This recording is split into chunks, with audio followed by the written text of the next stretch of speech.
நம்ம ஆனந்தியோ ஷாலினியோ ஏதோ ஒரு விஷயத்த மறைக்கிறாங்க அப்படிங்கிற ஒரு விஷயத்த கயல் புரிஞ்சுக்கிட்டாங்க. ஆனாலுமே கூட அவங்க வந்து மாப்பிள்ளை வீட்டுக்காரங்க கிட்ட போயிட்டு பேசிட்டு வந்தது ஒரு மிகப்பெரிய தவறாக முடிஞ்சிருச்சு அப்படின்னே சொல்லலாம். இதுக்கு முன்னாடியே இந்த வேதவல்லி இருந்துட்டு இந்த குடும்பத்தை பற்றி சொன்ன மாதிரி தான் கடைசியில் ஆக போகுது அப்படிங்கிற மாதிரி வந்து சொல்லி சுச்சுவேஷன் எல்லாமே இப்போது மாறப்போகுது. அதுவும் இல்லாமல் நம்ம கயல் அவ்வளோ வந்து அவங்க மாப்பிள்ளையோட வீட்டுக்குள்ளே பேசிட்டு வந்ததுக்கப்புறமா இந்த மாதிரி நாங்கள் செஞ்சது தான் தப்பு அப்படிங்கிற மாதிரி வந்து சொல்லி மாப்பிள்ளை வீட்டுக்காரங்களே வீட்டுக்கு வந்து பேச ஆரம்பிச்சாங்க. உண்மையிலே இந்த ஒரு விஷயத்தை யாருமே எதிர்பார்க்கவே இல்லை அப்படின்னு தான் சொல்லணும். முடிஞ்சதாவே இருந்திருந்தா இப்போ ஆனந்தியோட கல்யாண விஷயம் ஈஸியாகவும் நார்மலாகவும் முடிஞ்சிருக்கும். அதாவது எப்படியாச்சும் வந்து தன்னோட அம்மாவை சமாளிச்சு, தன்னோட அக்காவை சமாளிச்சு, இன்னும் அண்ணன்களை சமாளிச்சு ஈஸியாக ஆனந்தி வந்து இந்த கல்யாணத்தை பண்ணியிருக்கலாம். ஆனால் இங்கே இது ஒரு மிகப்பெரிய பிரச்சனையாகவே முடிய போகுது அப்படின்ற அளவுக்கு வந்து எல்லாமே வந்து இப்போ ஆனந்திக்கு அகேன்ஸ்டாக நடக்க ஆரம்பிச்சிருச்சு. அதாவது ஆனந்தி எந்த எல்லைக்கும் போகிறதுக்கு தயாராக இருப்பாங்க அப்படின்ற மாதிரிலாம் இந்த கல்யாணத்தில் கிடையவே கிடையாது. ஒரு பக்கம் வந்து தன்னோட குடும்பம் எந்த ஒரு வகையிலையும் வந்து அசிங்கப்பற்றக்கூடாது, அவமானப்பற்றக்கூடாது, யாருமே வந்து மற்றவங்க காலில் போய் விழக்கூடாது அப்படிங்கிற மாதிரி வந்து நினைக்கிறாங்க. ஆனால் அதே சமயத்தில் பாலுவையும் மறக்க முடியாமல் இப்போ தவிக்கிறாங்க. அதே மாதிரி இப்போ வந்து நம்ம ஷாலினிக்கிட்டையும் அதே மாதிரி ஆனந்தி 2 பேருக்கிட்டையும் கயல் இருந்துட்டு என்னதான் நடந்துகிட்டு இருக்குங்க, அதுவும் இல்லாமல் நீங்கள் 2 பேரும் சேர்ந்து ஏதோ ஒரு விஷயத்தை மறைக்கிறீங்க அப்படிங்கிறது எனக்கு நல்லாவே தெரியுது. அங்கே இது வந்து நார்மலாக நடந்த ஆக்ஷன் கிடையாது. ஆனந்தி கிட்ட நீ சண்டை போட்டிருந்த நான் பார்த்தேன் ஷாலினி, அதுவும் இல்லாமல் ஆனந்தி என்னன்னு சொல்லிட்டு ஒழுங்காக தெளிவாக சொல்லு, என்ன பிரச்சனை உங்களுக்கு அப்படிங்கிற மாதிரி வந்து கேட்குறாங்க. ஆனால் அதுக்கப்புறம் தான் ஆனந்தியோ ஷாலினியோ சொல்லக்கூடிய விஷயங்கள் உண்மையிலே கயலுக்கு மிகப்பெரிய அதிர்ச்சியாக இருக்குது. அதாவது இந்த மாதிரி வந்து ஷாலினி வந்துட்டு அதாவது அண்ணி நான் எல்லா உண்மையுமே நான் சொல்லிடுறேன் அப்படிங்கிற மாதிரி வந்து சொல்லி இப்போது ஆனந்தி வந்து ஒரு பையனை லவ் பண்ணுறான், அந்த பையன் வேறு யாரும் கிடையாது நம்ம தன அக்காவோட தம்பி தான் அப்படிங்கிற மாதிரி வந்து சொல்லி இப்போது அந்த ஒரு விஷயத்தை சொல்லும்போது நம்ம கயலுக்கு பயங்கரமான அதிர்ச்சி. கயலுக்கு என்ன பண்ணுறது ஏது பண்ணுறது அப்படின்னு ஒன்றுமே புரியல. அவ்வளோ பெரிய ஷாக்கிங்கான ஒரு விஷயத்தில் தான் வந்து பார்த்திங்கன்னா அவங்க வந்து இருந்துட்டு இருக்காங்க. உண்மையிலே இந்த ஒரு விஷயத்தை யாருமே எதிர்பார்த்துருக்கவே மாட்டாங்க அப்படின்னு தான் சொல்லணும். அதே மாதிரி இப்போது கயல் வந்துட்டு என்ன சொல்லிக்கிட்டு இருக்கீங்க, நீங்க என்ன நடந்துகிட்டு இருக்குன்னு உங்களுக்கு தெரியுமா, அதாவது இப்பதான் எல்லாமே முடிஞ்சது அப்படிங்கிற மாதிரி நினைச்சிட்டு இருந்த சமயத்துல இந்த மாதிரி நாங்க குடும்பத்தோட வந்து போயிட்டு அங்க வந்து எல்லாத்தையுமே பேசி எல்லாத்தையுமே முடிச்சுட்டு வந்துட்டோம். அவங்களும் வந்து இப்போ இந்த கல்யாணத்துக்கு மறுபடியும் வந்து ஏற்பாடு பண்ண சொல்லி ரெடி பண்ண சொல்லிட்டாங்க. அவங்களும் வந்து மன்னிப்பு கேட்டாங்க. இந்த மாதிரி சுச்சுவேஷன்ல இப்படி சொல்றீங்களே, முன்னாடியே சொல்லியிருக்க கூடாதா அப்படிங்கிற மாதிரி வந்து சொல்றாங்க. அதாவது கையில இருந்துட்டு இந்த மாதிரி லவ் பண்ணி கல்யாணம் பண்றவங்களுக்கு எதிரி எல்லாம் கிடையாது. பட் இருந்தாலும் சுச்சுவேஷன் எவ்வளோ பெருசாக இருக்குது அப்படிங்கிறது நல்லாவே தெரியும். ஆனந்த் இருந்துட்டு கயல் கிட்ட பயங்கரமாக கதறி எழுதிட்டு இருக்காங்க. அக்கா எப்படியாச்சும் என்னோட வாழ்க்கையை காப்பாத்துக்கா, எனக்கு வேற வழி தெரியல, இல்லை வந்து இந்த கல்யாணம் நடந்து தான் ஆகணும் அப்படிங்கிற மாதிரி நீ சொன்ன அப்படின்னா கண்டிப்பாக உங்கள் எல்லாரோட அவமானம் அசிங்கம் இது எதையுமே வந்து எல்லாருக்குமே வரவிட மாட்டேன்.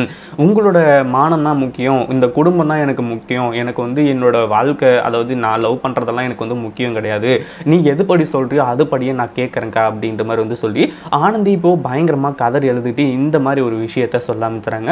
உண்மையிலேயே இது ரொம்ப ரொம்ப நல்ல விஷயம். ஆனந்தி வந்து இப்போது தான் குடும்பத்துக்காக வந்து நினைக்கிறாங்க.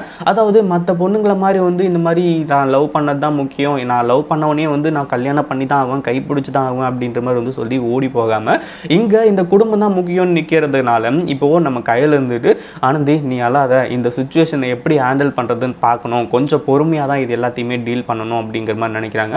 ஏன்னா இவங்க போயிட்டு மாப்பிள்ளை வீட்டுக்காரங்க கிட்ட பேசாம இருந்தா அங்க அந்த விரிசல் விழுந்ததாவே இருக்கும், அப்படியே வந்து எல்லாமே முடிஞ்சு போயிருக்கும். ஆனா இவங்க பேசி தான் பக்கம் இருக்கிற நியாயத்தை எல்லாத்தையுமே சொல்லிட்டு வந்தாங்க. இப்போ இந்த கல்யாணத்துக்கும் ஏற்பாடுகள் நடந்துகிட்டு இருக்கு அப்படின்னும் போது அடுத்தடுத்த விஷயங்கள் எல்லாமே நடக்கிறது உண்மையிலே கொஞ்சம் வந்து ஏமாற்றப்பட வேண்டிய ஒரு விஷயமாவே இருந்துட்டு இருக்கு.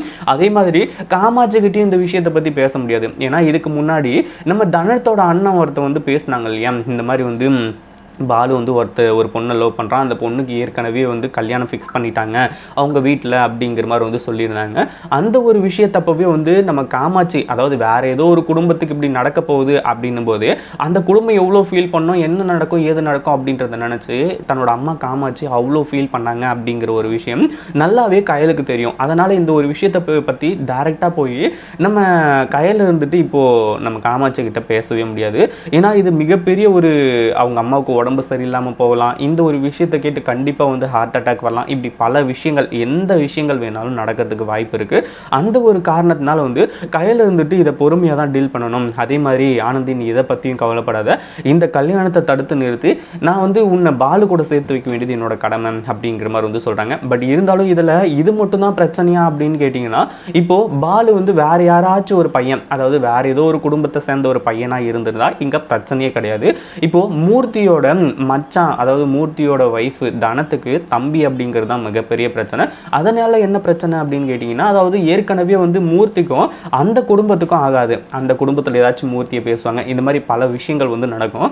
அதனால் அவங்களுக்கு வந்து செட் ஆகாது. அப்படி இருக்கும்போது அவங்க வீட்டு பையனை எப்படி வந்து தன் தங்கச்சிக்கு கொடுக்குறது அப்படிங்கிற மாதிரி வந்து சொல்லி மூர்த்தி இருந்துட்டு கோவப்படுறதுக்கான வாய்ப்பு இருக்குது. அதனால் இது எல்லாத்தையுமே சரி செஞ்சுதான் ஆகணும். அதே மாதிரி இப்போது ஆனந்தியோட வாழ்க்கையை காப்பாற்றுறதுக்கு என்ன வழியோ அதை நம்ம கையில் செய்வாங்க, அதில் எந்த ஒரு சந்தேகமும் கிடையாது.